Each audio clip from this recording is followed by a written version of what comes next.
লাল, নীল, সবুজ, হলুদ না, আমি জামার কথা বলছি না ভাই। আমি বলছি ছবির কথা। অনেক সময় কি হয় আমরা যখন ছবি তুলি তখন ছবিটাতে অনেক বেশি ইয়েলো কাস্ট হয়ে যায় বা কখনো ব্লু কাস্ট হয়ে যায়। তো এই ব্লু অ্যান্ড ইয়েলো কাস্ট তোমরা কিন্তু ক্যামেরা থেকেও ঠিক করতে পারো। ওয়েট। ক্যামেরায় কি করে ঠিক করবে তার জন্য এই ভিডিওটা তোমরা দেখতে পারো।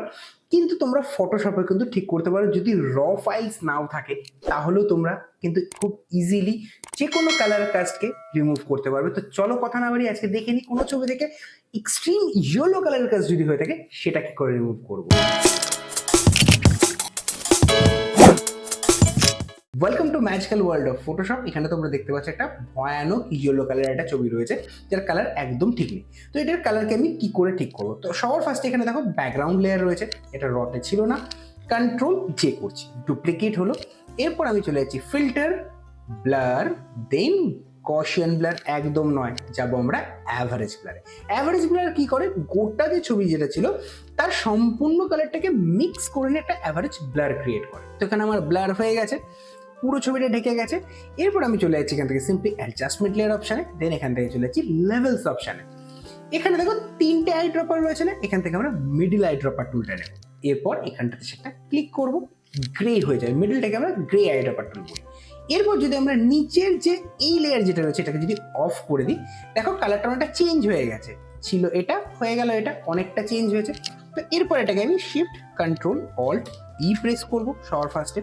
এখানে কি হয়ে গেল, একটা স্ট্যাম্প ভিজিবল লেয়ার আমরা বারবার করে বলি, স্ট্যাম্প ভিজিবল লেয়ার ক্রিয়েট হয়ে গেল। এরপর দেখো ছবিতে অনেক ইমপারফেকশনস রয়েছে, আমি একটু ঠিক করে নিচ্ছি, কোনো কালারের কাজ করবো না, আমি সিম্পলি এটাকে স্কিন ফাইনার অ্যাপ্লাই করছি। ভিডিওটা আমি একটু ফাস্ট ফরওয়ার্ড করে দিচ্ছি। ডিটেলসে স্কিন ফাইনারের ভিডিও অলরেডি কিন্তু আমাদের চ্যানেলে আপলোড রয়েছে, তোমরা গিয়ে দেখে নিতে পারো। তো এটাকে আমি সিম্পলি কন্ট্রোল এম করছি, একটু আন্ডার এক্সপোজ লাগছে ছবিটা, আমি একটুখানি ব্রাইটনেস এখানে অ্যাড করে দেবো, সামান্য একদম অল্প, যতটা আমার দরকার। এরপর দেখো তবুও কিন্তু ছবির কালার এখনো প্রপার হয়নি। এই কালারটাকে আমি কি করে প্রপার করব, সিম্পলি আমি চলে যাচ্ছি ফিল্টার, সিলেক্ট, দেন এখান থেকে চলে যাচ্ছি কালার রেঞ্জ। কালার রেঞ্জ দিয়ে তোমরা কালারটাকে অ্যাকিউরেটলি পিক করতে পারবে। দেখো এখানে আমি যদি স্কিন কালার সিলেক্ট করি তাহলে আমার যেহেতু শাড়ির কালারও স্কিন কালারের মতন, তাই শাড়িটাকেও সিলেকশন করে নিচ্ছে। তোমরা এখানে কি করবে, স্কিন টোনসও রাখতে পারো বা স্যাম্পল কালার রাখলে, দেন তোমার একটা স্যাম্পল কালার এখানে ক্লিক করলে আমার এটা ঠিক লাগছে। তোমরা ফাজিনেসটা বাড়িয়ে এর সিলেকশন বাড়াতে বা কমাতে পারবে। আমি মোটামুটি এরকম জায়গায় রাখছি, সিম্পলি হিট। দেখো এখানে কিন্তু অলরেডি সিলেকশন হয়ে গেছে, ফেসের সঙ্গে সঙ্গে শাড়িটাও নিয়েছে। আমার এই ছবিটার জন্য কোনো প্রবলেম নেই। তোমাদের যদি মনে হয় যে শাড়ির কালারটা আমি চেঞ্জ করতে চাইছি না, সিম্পলি এটাকে ডিসিলেক্ট করে দেয়। তো এরপর চলে যাচ্ছে আবার এখান থেকে অ্যাডজাস্টমেন্ট লেয়ারে, দেন এখান থেকে চলে যাচ্ছি কালার ব্যালেন্স।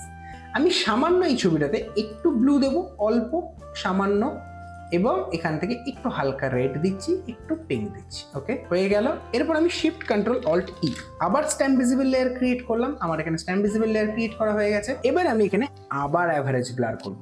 তো সবার ফার্স্টে কন্ট্রোল জে করে নিচ্ছি, ডুপ্লিকেট হয়ে গেল। এরপর ফিল্টার, ব্লার এবং অ্যাভারেজ ব্লার। তো এখানে অ্যাভারেজ ব্লার কমপ্লিট হয়ে গেছে। এরপর আমি এখানে আবার ওই সেম লেভেলসটা অ্যাপ্লাই করবো, খুব ইজি কিন্তু একই কাজ করছি। আমি এখান থেকে আবার অ্যাডজাস্টমেন্ট লেয়ারে যাচ্ছি, দেন এখান থেকে চলে যাচ্ছি লেভেলস অপশানে, দেন মিডিল আই ড্রপার টুল আবার নেব এবং এইখানটাতে সেটা ক্লিক করবো। কিন্তু ছবিটা খারাপ হয়ে যাবে, তোমরা দেখবে ছবিটা ভালো নেই এখনো। আমাদের এখানে ছোট্ট ট্রিক্স করতে হবে। তো সিম্পলি আমি এই যে নিচের যে লেয়ার যেটা রয়েছে অ্যাভারেজ ব্লারের লেয়ার, এটাকে আমি অফ করে দিচ্ছি। দেখো ছবিতে ভয়ানক পরিমাণ একটা ব্লু টাইপের কাস্ট হয়ে রয়েছে। তো আমি সিম্পলি এই লেভেলস অপশানটায় যাচ্ছি এবং নর্মাল যেটা রয়েছে সেটাকে আমি করে দিচ্ছি লাইটেন। পিঙ্ক বেশি লাগছে না, তো আমি সিম্পলি এখান থেকে অপাসিটি কমিয়ে দেবো। এখানে কিন্তু আমি সিম্পলি অপাসিটি যেটা রয়েছে আমি এখান থেকে মোটামুটি 55% বা 50%, হ্যাঁ এতটা ঠিকই লাগছে।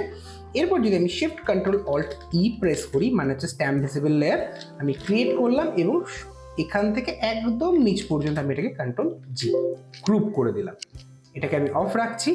এবার যদি তোমরা দেখো, this is before and this is after. তো বোঝা গেল যে আমাদের কোনো ছবি থেকে এক্সট্রিম কালার কাস্ট খুব ইজিলি কীভাবে রিমুভ করবো।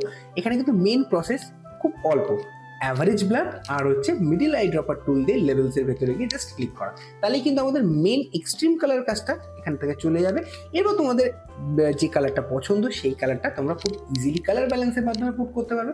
তো আজকের মতন এ পর্যন্ত। যদি ভিডিওটা ভালো লেগে থাকে তাহলে অবশ্যই লাইক করবে, চ্যানেল যদি নতুন হও তাহলে অবশ্যই সাবস্ক্রাইব করবে। Thanks for watching.